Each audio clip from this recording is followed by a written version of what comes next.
So last week I spent a few days in Rome and had an amazing time, and I thought that this would be the perfect opportunity to talk about Woody Allen's 2012 film To Rome with Love, which I watched the night before I flew over to the Eternal City.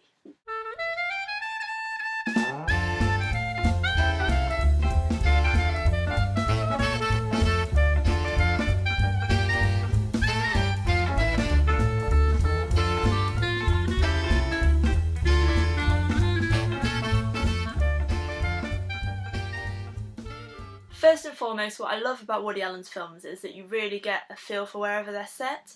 You get to see a lot of that city's most famous landmarks, the food and drink, the music from the country, and so on. We had it with Vicky Cristina Barcelona and Midnight in Paris, and To Rome with Love is no different.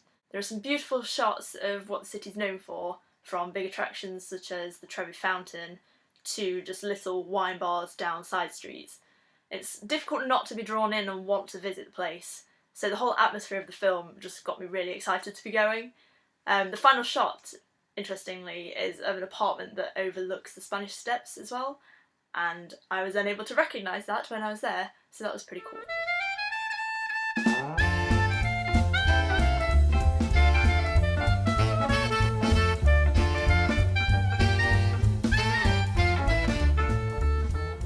The film follows a few different people and their individual stories, all of which are loosely connected by theme, but not really.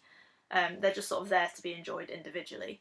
It's a little bit like a short story collection, which makes for a nice change, just having these fleeting glimpses into people's lives. On paper, it has a fairly impressive cast featuring the likes of Alec Baldwin, Jesse Eisenberg, Ellen Page, and Penelope Cruz. No one really gives a standout performance, they're all just pleasantly there. I did like Alec Baldwin's role of mentor to Jesse Eisenberg's character, just sort of popping up and breaking the fourth wall to comment on the not so great idea of falling in love with your girlfriend's best friend.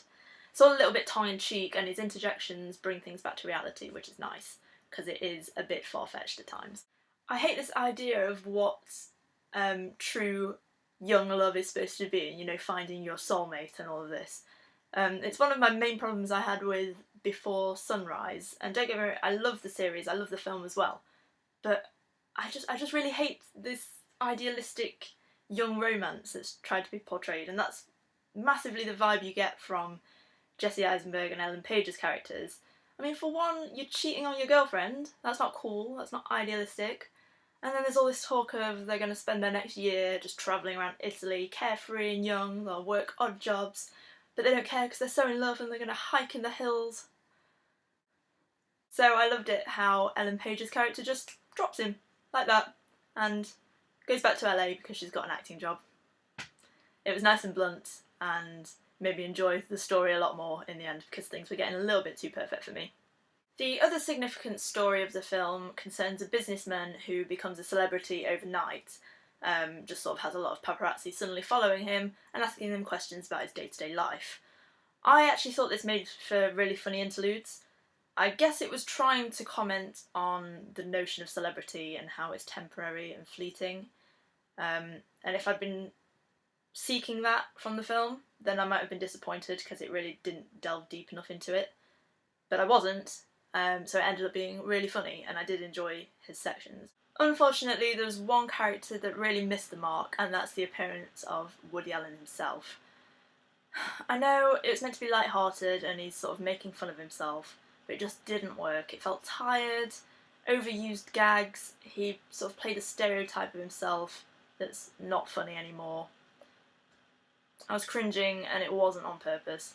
So as you can probably tell by what I've said so far, the film's all just a little bit vanilla, shall we say. There's nothing to make you go, oh that was really well done, or oh that was terrible. It's just fine. I think the most accurate word I can use to describe it would be harmless. There's some good fun to be found in it, and I enjoyed it, but I think that's largely to do with my excitement for my trip. But if you've not got anything better to do and you'd like to see a little bit more of the city, then I'd say give it a watch.